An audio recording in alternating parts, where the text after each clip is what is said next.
But we have a very special conversation, and we've partnered with the Black Women's Health Imperative on a conversation that is so important for us as African American women and just our community as a whole.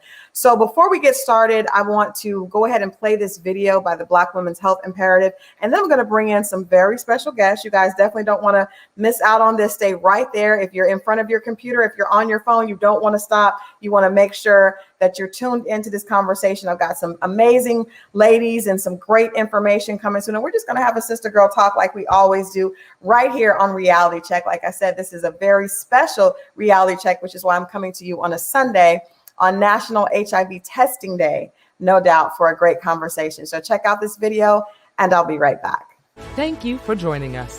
You are a part of an elite group who recognizes that Black women's health should be at the forefront of the national conversation. We are mothers, daughters, activists, entrepreneurs, entertainers, corporate warriors, and more, who help boost the economy and often drive the national conversation. For 38 years, the Black Women's Health Imperative has strived to amplify our voices, help enact policy that protects us, research our issues, create programs that enhance our lives, and produce events like this one to ensure we keep the conversation going about the issues that matter to us most. So, let's get started with our program.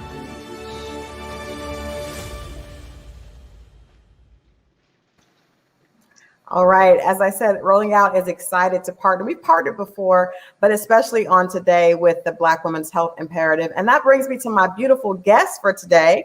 I have Dr. Andrea Dunn. She is the founder of Less Beehive, an HIV advocacy group for women and children. They've done some amazing work in Florida. And she is joined by the very beautiful Eva Marcel. We know that she has skyrocketed from being America's top model to actress, mother, advocate, model, all the above, and one of our favorite cover models. So welcome, Eva Marcel. Thank you so much for having me, Crystal. I appreciate the time. Absolutely. Well, Dr. Dunn, I mentioned when we first started this was important for us to do today because it is National HIV Testing Day. Can you talk a little bit about why it's so important for us to be aware of this, especially as Black women? Of course, today is, really important because for Black women, they actually represent, they're 15 times more likely to contract HIV than any other race. And so right now, it's so important for Black women to be involved and a part of getting tested for HIV, just like we would if it was for any other health conditions. And honestly, it should be normalized, just like we check our blood pressure, check cholesterol, and just any other annual test that we should be doing. And so it's very important for Black women to be involved in this conversation. Very, very important. Well, we know that like the Sunday, and it's also, we've got BET Awards, people are doing things outside, but it is really important for us to actually come together on this day because of that. But the conversation really is evergreen. It's something that we always need to be talking about. It seems like we have kind of, gotten away from that, especially coming out of COVID. We don't hear people being really concerned about contracting HIV. Why do you guys think that this is kind of taken a back burner to everything else that we have going on in our plates? I'll start with you, Eva. How do you think that this COVID and everything that we've been dealing with has kind of distracted us from our health concerns? Absolutely. I think with COVID and the pandemic being so immediate, it has put a back burner on all kind of health issues, not just HIV and AIDS, but the elderly, the poverty issues. You see them skyrocket. I'm in Los Angeles and I'm passing by areas that I am just amazed to see because the conditions have changed so drastically with everything that's going on. Speaking of the BET Awards, usually at this time, LA Live does this big weekend extravaganza, and one of the things we focus on this specific day is HIV and AIDS testing, and we do different initiatives. I remember one year we did a cash grab, and I had like Snoop Dogg and all these different entertainers come by and talk about the importance of just knowing your status. I remember the first time I ever even heard of it was 95 when Eazy-E was reportedly contracted it, and then again in 96 with Magic Johnson. So it became a little bit more normalized as far as speaking out, because obviously it was an epidemic and something that we have been dealing with. But I think the importance of today and even those times there, having the courage to talk about it so that we can do something about it and own it, Exactly. like we said. Mm. Exactly. You know, honestly, Black women, I love the what you mentioned, Eva, but Black women, we represent the highest proportion of women. When you look at just, you know, the female gender, Black women have consistently been higher than any other race as far as being diagnosed with HIV. And so over the years, we've actually had some declines, but consistently, Black women have always been the highest to be disproportionately affected by HIV and AIDS. And so, But you know what, Doc? If we want to be honest, on this good Sunday and the day of the yeah. Lord, Black women have disproportionately been at the bottom in healthcare all the way across the board. So not just HIV and AIDS. You know, when it comes to fibroids, when it comes to childbirth, when it comes to death at childbirth, like Black women across the board systematically have been put at the bottom of the totem pole. So it is not an unlikely statistic that we are in the higher number of those that don't know and contract, because we're in the highest number that don't know and contract across the board medically. Across the board. Yeah. I definitely agree with that, Eva. That, and I think sometimes that it can almost make you kind of numb to hearing the statistics, because every time we hear something, we are always disproportionately affected. But I want to talk a little bit about our culture and how we view things. So I wanted to ask the both of you. I'm going to start with you, Dr. Dunn. What was your first conversation like about sex? When we think about how we teach our daughters, how we talk to our little sisters, you know, what those conversations are like. Can you share what that first conversation that you can recall was about sex? I would say, honestly, because we didn't have the internet and all of this stuff, I didn't have, you know, we couldn't talk about it in my house, in my household. My mom was not having it. There was no conversations about sex, no movies, nothing. So honestly, I would say high school, almost college, before we really got into like deep conversations about sex, just honestly speaking. Wow. Yeah, we did not get any sex education in school, nothing. Wow. So was sexual health a part of that conversation, or that was just the birds and the bees? Was the sexual health a part of that? Honestly, with getting my menstrual cycle, that was probably the closest that I got from home. But everything else came from friends. Right. From friends, and I would say high school. Eva, what about you? Mine was different.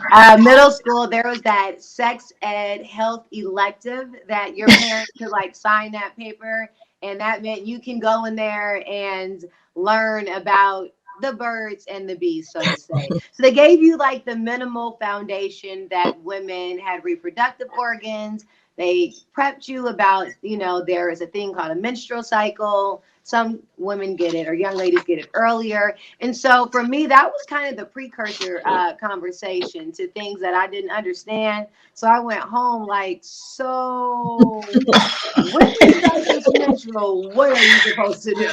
So that's how it kind of started, was in sex ed. But I can say the more extensive conversation were the ignorant ones amongst my friends that were also in sex ed that learned what we thought we knew from, you know, Skinamax TV and workout.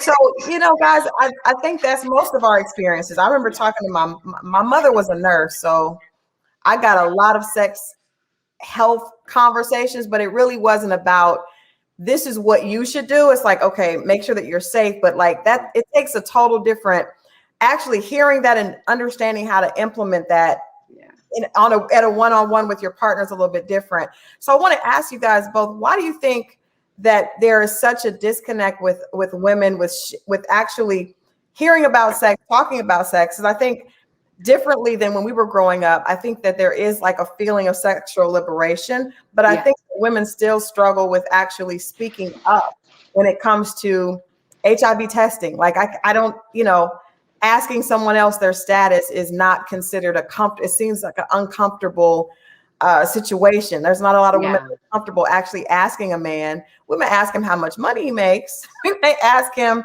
what kind of car does he drive? But asking him, does he know his HIV status, is something that's considered a little bit taboo. Dr. Dunn, where do you think that disconnect comes from? It's a stigma, just quite frankly, and the fact that no one wants to talk about it. And honestly, I feel like it has been almost like a generational thing, because sex was always shunned, I feel like, for so long in the older generation. And so when you start to engage in sexual activities, I think naturally you feel liberated, because it's something that you weren't, I guess, technically supposed to do. Right. But as far as having the conversation, I feel like there's so much stigma that if you bring it up, then you must have it, or you must think I have it, or so people may get offended by asking that question. And I think a lot of women may be afraid of rejection, but to be honest with you, they have to have enough confidence in themselves. And I think it's a factor of, if they are fearful of that, that it's maybe some insecurities that they may have to deal with. It should be no different than any other conversation, but it's so much stigma associated with HIV that I think that is one of the biggest drivers for why people don't do it, as opposed to trying to have that conversation up front and then, maybe setting standards or trying to figure out what you have to do from that point on, depending on how they respond to those questions. But, if you can't have that conversation, you probably shouldn't be having sex with that person anyway. Yeah. So I liken that stigma to it's attached to shame. I remember when COVID first became prevalent and people found out about COVID. So, if you had allergies and you coughed twice, you're like, you got the Rona, watch out. Everyone was scared because we created a stigma and a shame behind having COVID. And so I think that analogy is transferable when you talk about HIV/AIDS testing, questioning, and knowing your status, is that there has been a shame attached to that information, which does not motivate people to have the conversation, not because it's not necessary, but the fear of the judgment, the fear of the shame. And I think, that's why today is so important, and and this organization is so important, because, taking the shame out of it, even like having Hep C. So many veterans that went to Vietnam contracted Hep C. It is a reality. And I think when the shame was taken off of it, and you realize that this is a lifelong situation and we're going to deal with it, you're going to flourish and live a beautiful life, but we're going to take the "it's your fault, it's a problem" part out. And I think when we successfully do that in the community as Black women and take the shame part out, because we talk about alopecia, we talk about not having edges and throwing on a wig. Like, there's so many other things that we can shun from. But I think the importance of this is our health. And it's the difference between life and death, literally knowing your status. Not being infected, but not knowing your status is your death sentence. And so just taking the shame off of it and knowing what you need to do to take care of you that's the flex. Right. And we have to make that the flex, not the shame. I love that, Eva. Well, if you guys are just joining, we are having a special edition version of Reality Check. This is a real reality check because it is about life or death. We're talking about this on National HIV Testing Day. There are, at the bottom of your screen, you'll see hashtag #OwnYourIsh, also hashtag NHTD, and of course, Rolling Out and Black Women's Health. This is a partnership conversation between Rolling Out and Black Women's Health Imperative. So please, if you have conversations or comments to add to the discussion, you can do them on Instagram, Twitter, and make sure you hashtag #OwnYourIsh. Eva brought up some great points, and I kind of want to piggyback on that, because at one point in time, women talking about their own sexuality was considered taboo. That was considered, we didn't want to admit that we actually enjoy sex. And I think that there's been a movement for younger women. They're very open. Cardi, Meg, the City Girls, everybody. Willow. Everybody's talking about sex, and they're talking about it in a very they've taken control of their own sexuality. And I think while we applaud that part, there's obviously this part is missing, out of that. If we can have WAP and that could be on mainstream, television and on the radio, and we can talk about how women are able to take back their sexuality, then why aren't we also talking about the fact that we need to be safe as we're doing that? Where do you guys think that disconnect is between the younger generation being very, very in your face with their sexuality and, kind of daring, men to say anything about it, but yet still not making sure that that conversation about their sexual health is a part of that? I'll start with you, Dr. Dunn. Honestly, that's a loaded question. But I will say, they're let me see. I'm trying to figure out how can I phrase this without being so technical. But, honestly, women should feel empowered about having sex. They should. But I feel like, honestly, there's two sides to this that no one really talks about, because there's consequences to having sex too. And no one is really shedding a light on pregnancies or sexually transmitted infections. So it's almost like it's a two-sided coin or double-edged sword sometimes, because there are consequences to having sex. Even though it is meant to be pleasurable, enjoyable, and it's something that eventually everybody's going to experience it in life. And so I think removing that stigma, as Eva mentioned, and also making it to where it's more normalized. And so that's what I feel like society and music and all these things that we see, they're trying to normalize it. But honestly, I feel like sometimes it can also be embellished, where I feel like Black women or women of color are just judged and based on their body type and their image and their butt and their breast, and it's so much. So it's like the music is good and it's empowering, but then again, I feel like for our younger generation and population, it's almost damaging them sometimes at the same time too, because they have no level of respect for sex and the intimacy and the mental effects that can happen if you engage in sex too early, if that makes a lot of sense. So it's a good thing, and I get it, but at the same time I feel like it's sending the wrong message too. I think it has to do with appropriateness and age and time. I think all things in time. Even my daughter, I remember when buying her first things, I bought her animals and teddy bears before I bought her Barbie dolls. Yeah. Just to give her a time to stay innocent and to not have to question and wonder why this was different than that.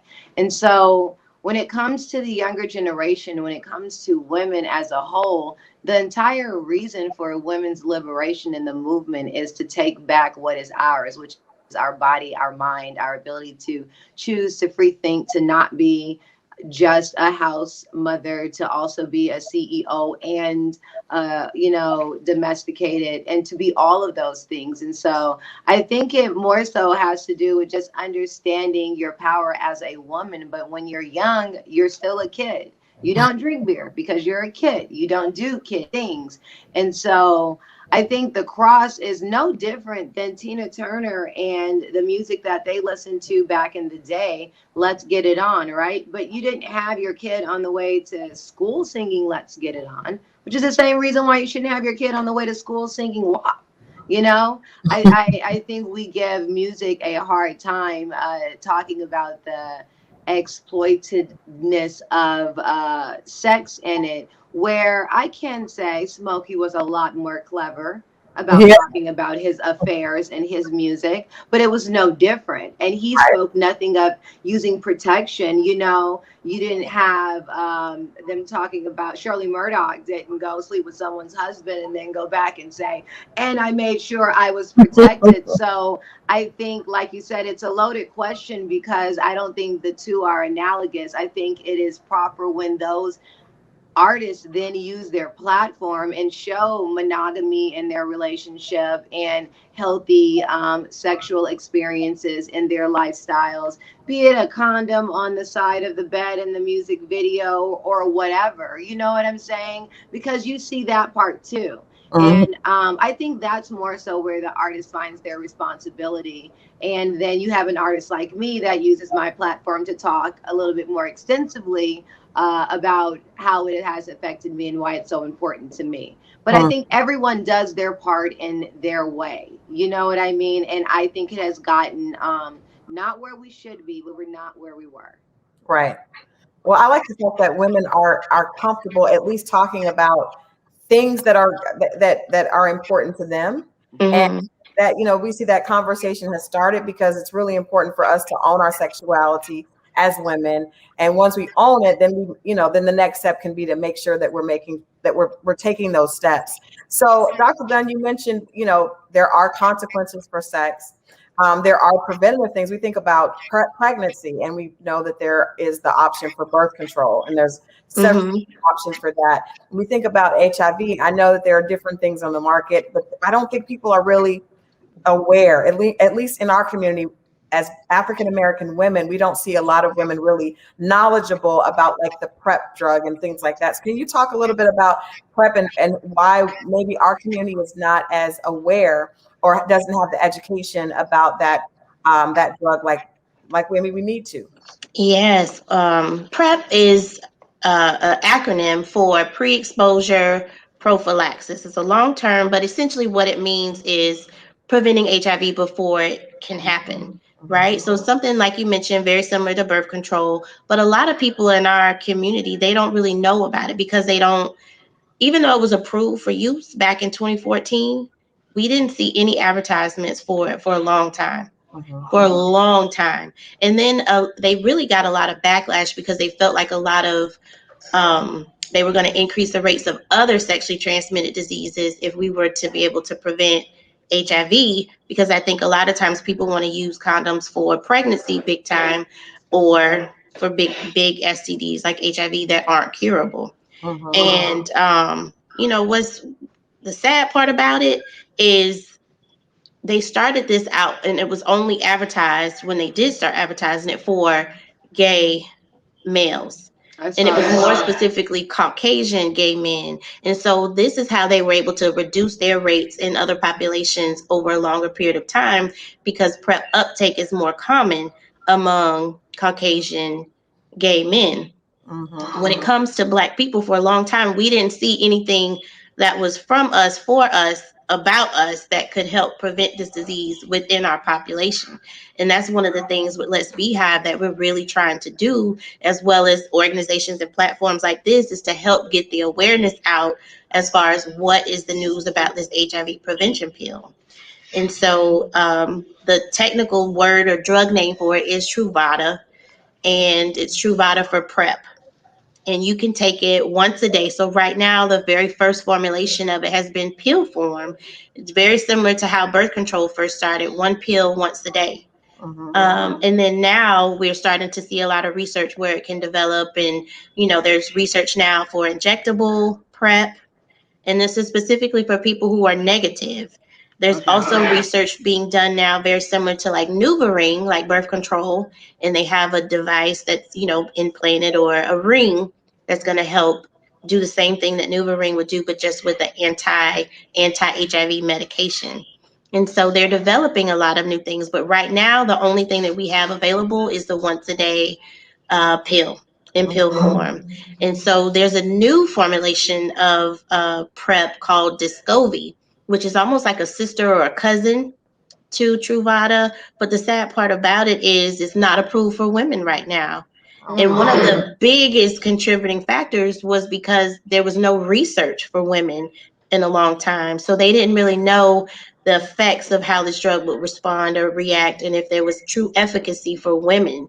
And so for in the beginning, and so after years and years of research, now they actually have benefits for Truvada for PrEP. So that's the only one that's approved right now currently for women, and women still don't know.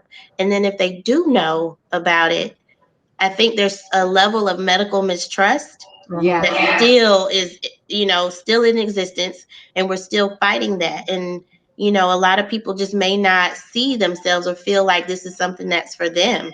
And they feel like, and this is something we see even out in community outreach and out on the ground, and just trying to talk to different women, because women and children are two of our target populations.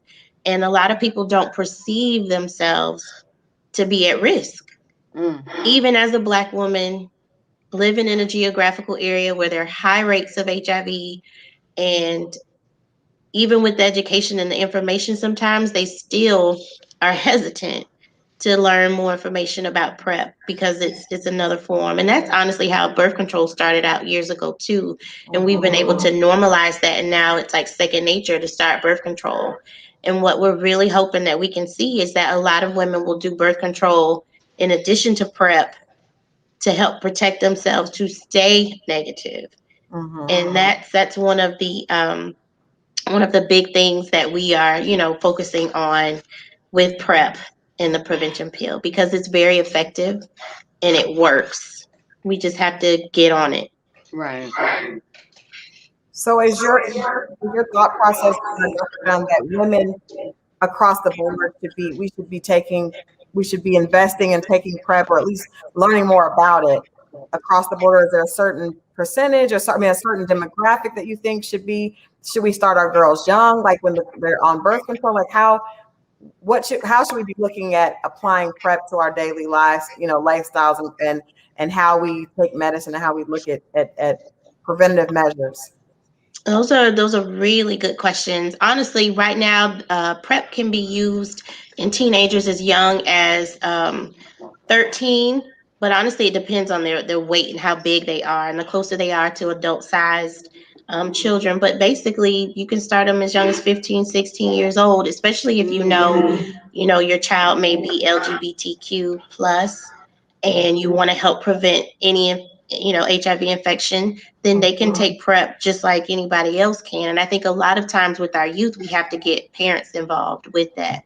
But for young women, college women, even women my age and up, it's definitely something that we should talk about more, and help normalize those conversations about PrEP, because it is effective for preventing HIV if used correctly, up to 94% at Wow. preventing HIV. So why is it that Black women, if we're mostly affected by HIV, and highest for new diagnosis, but there's a tool out there that's available to help reduce HIV, but there's only 7% right now of Black women who have actually been prescribed and actually taken PrEP. 7%. And they've estimated that about 500,000 African Americans could benefit from PrEP, and we could actually reduce the rates of new cases of HIV in several populations if we would just, so there's several initiatives to try to give PrEP for free to populations who are at risk. And it's just, something that we have to do in things like this. And I'm super excited to, be here even with Eva to have these conversations about this, because I think it takes people in different areas and different platforms to help get this message out as much as we can, to show people how important it is, and that, we're here to help, and there's resources available. Absolutely. I want to ask you that. Start with you, Eva, because you talked about like the idea that there are, first of all, there's a lot of medical mistrust in our community, and we have to say for good reason. There's a lot of information and things that have happened in the past that have kind of contributed to us having medical mistrust. So I think platforms like these, where we can see us talking to us, are so important. One of the reasons that we're so excited to partner with Black Women's Health Imperative, because it's important for us to speak to us. But there's also the idea of what I don't know won't hurt me, especially in our community. It's like, I don't want to know. I remember my grandmother used to say, I don't know and I don't want to know. And sometimes, most of the time, not knowing hurts you worse, whether it's, cancer prevention, HIV. The longer you don't know your status, the more damage it can do to your health. So I want to ask you, I'm going to start with Eva. What advice would you give to a woman that, has never been tested for HIV and is really afraid? There's that fear of, what if I am positive, and what does that mean? I have no idea. That fear of unknowing is usually worse than the actual reality of something. So what would be your advice to someone that just is afraid to know the truth? Man up. Man up. I think the whole what I don't know doesn't hurt me, it comes from, and I think we also have to remember, as we I don't want to say judge, but as we look at the Black community, as far as our progress and our knowledge of healthcare, this country is not designed for us.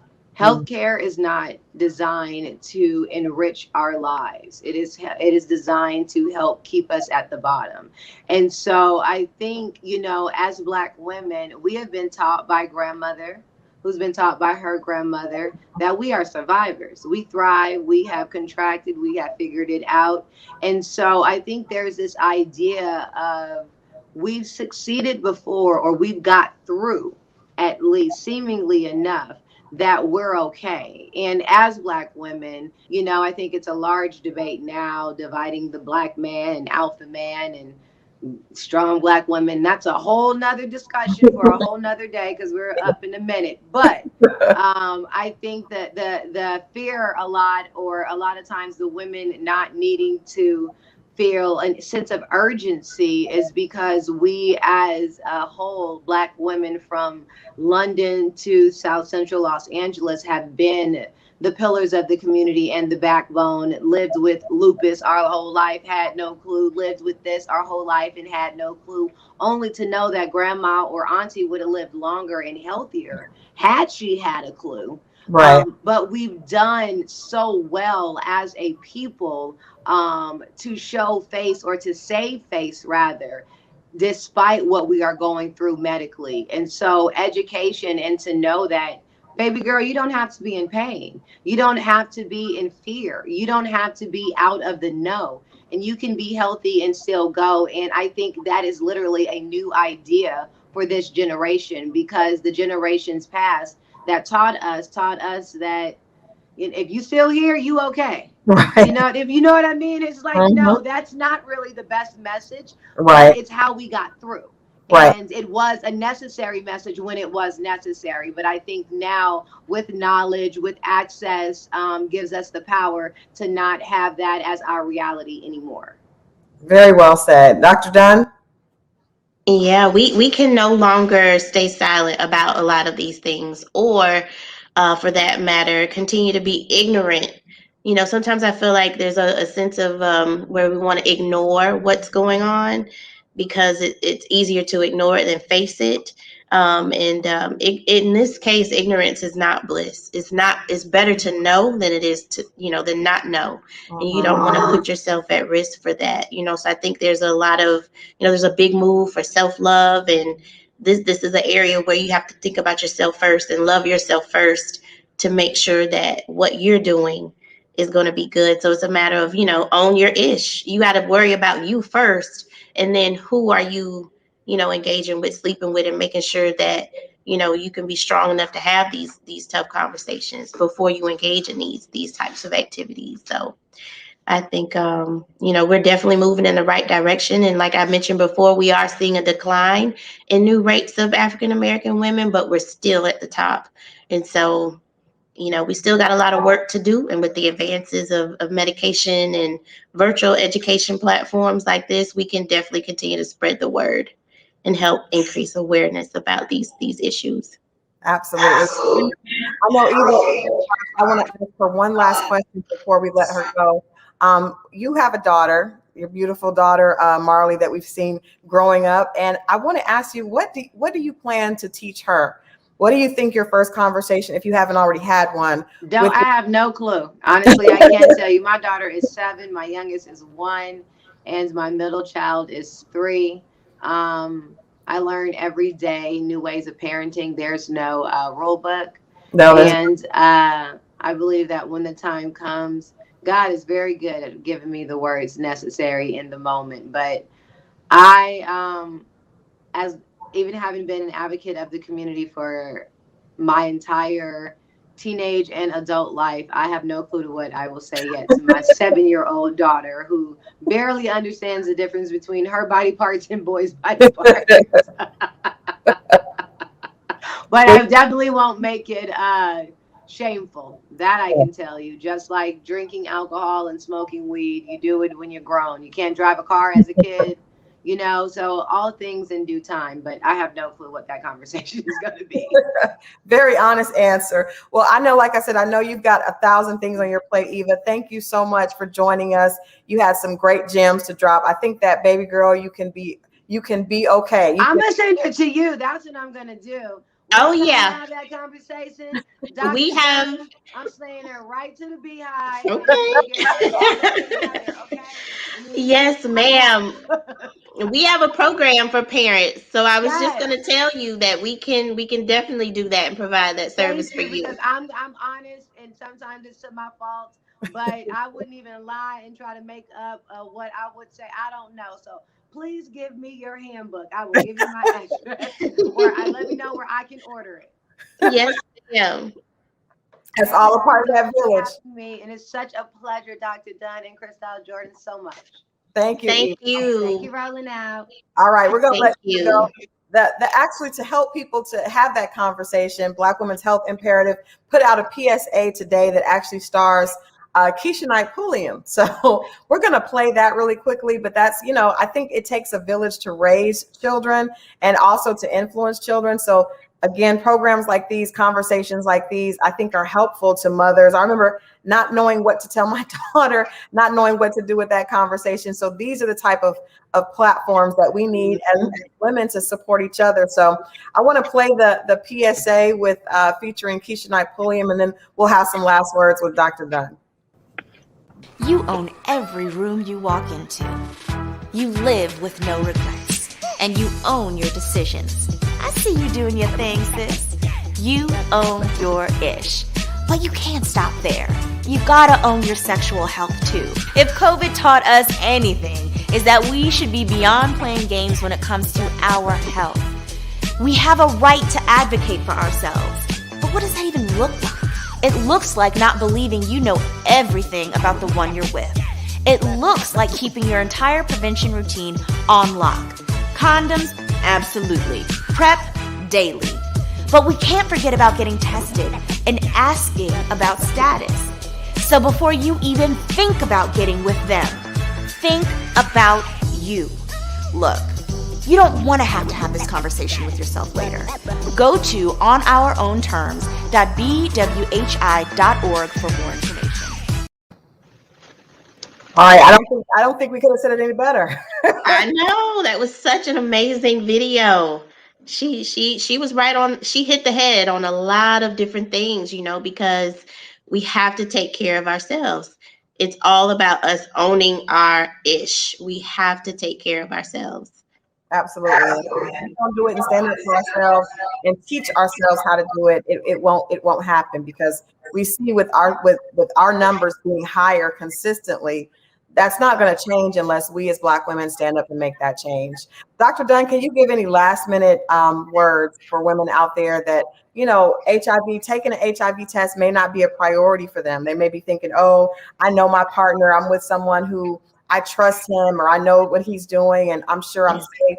Any last minute words for us to share with our viewers that may be feeling this doesn't affect them? Yes, I think, women, you have to take a stance for yourself. Even if you are in a committed relationship, you can't justify what you're doing and assume that that's what your partner is doing. You have to take ownership for your own safety and actually plug in, the importance of couples getting tested. There's a lot of home self kits that BWHI is working with a different lab to provide this service. And it's so important for people, if you don't feel comfortable going out to a physical place or going to a mobile unit, there are home test kits that you can take with your partner in the comfort of your own home. And this is something that we have recommended even throughout the stretch for COVID-19 in order to continue the initiative for testing while people are home. And so it's really going to be interesting to see how COVID is going to affect the rates of HIV in the next year or so when the data for 2020 is available, because right now it's not complete. And so it's just, you have to take ownership for you and not make assumptions because there are, chances of infidelities. That's one of the biggest reasons why people break up, between infidelity and money, whether you're married or in a committed relationship or not. And I think this is a myth and a misconception that a lot of women have, and a lot of women have that lack of perception. If they don't perceive themselves to be at risk, then how can they protect themselves, or how could they even want to protect themselves from something that they may not realize is there? Right. And another one really big point is I like to let women know is, how can you protect yourself from something that you can't see? HIV doesn't have a look. And with the advances of medicine, it's so important for people to realize that, there's no real look for HIV, in that there's people who are living and thriving, living with HIV, living healthy lives. They're living longer, bearing children, and women are very strong, powerful beings. And so are men. And together we can definitely make a change, and together I really feel like we can make a difference by just having that conversation, and getting tested with your partner, and being okay with the test results if they come back. If you're sleeping with someone, or sharing needles with someone, and you're not protecting yourself, then it's something that I feel like it's good to know than not know. So that way you can get in care and get the medication and things that you need in order to live a longer life. Absolutely. In most situations, the fear of not knowing, the fear of something is actually more detrimental to us than the actual thing, right? So getting your results, it puts you in a position of power so that you're able to take care of yourself. So I want to thank you, Dr. Dunn, for joining me. I want to make sure that everybody out there knows that on behalf of BWHI, they are giving away free HIV testing kits. And we've got to make this norm. We've got to normalize this. We've got to have conversations with our partners. Taking the test together can be one of those things that, draws you all closer. So make sure that you go and visit honourOwnTerms.bwhi.org. And you can use the offer code NTD 2021 BWHI to get your free kit while supplies last. I want to thank everyone for joining us today and listening to this very important conversation. I know we like to talk about gossip, we like to talk about all that celebrity stuff, but this is so important because this is our health. This is our health, and this is our legacy. We can't move forward and do all the amazing things that we see Black women doing if we're not taking care of our health and we're not taking care of our sisters' health. So I thank you, Dr. Dunn, for being a leader, for doing the amazing work that you're doing and being an educator to us. And we look forward to assisting you in that fight moving forward. Thank you so much for this opportunity. It was definitely a joy. Thank you so much. All right. Enjoy the rest of the Sunday. You too. All right. Well, I want to thank you guys for joining. Again, you see there, if you want to be a part of this conversation, you can use the hashtag #OwnYourIsh and also hashtag NHTD. Remember, you can go to honourOwnTerms.bwhi.org for that free testing kit. And like I said, make that something that you do with your partner. We do better as a team. And so having those hard conversations can only draw you closer. If you're not in a relationship, doing that for yourself is the best form of self-care. So we want to encourage you all to do that. Happy Sunday. Happy National AIDS HIV Testing Sunday. We hope that you all are well. Again, we thank you for joining us and Black Women's Health Imperative. And until next time, this is your host, Crystal Jordan. And I'm reminding you to take care of yourself, love yourself, and always put yourself first. I'll see you guys tomorrow.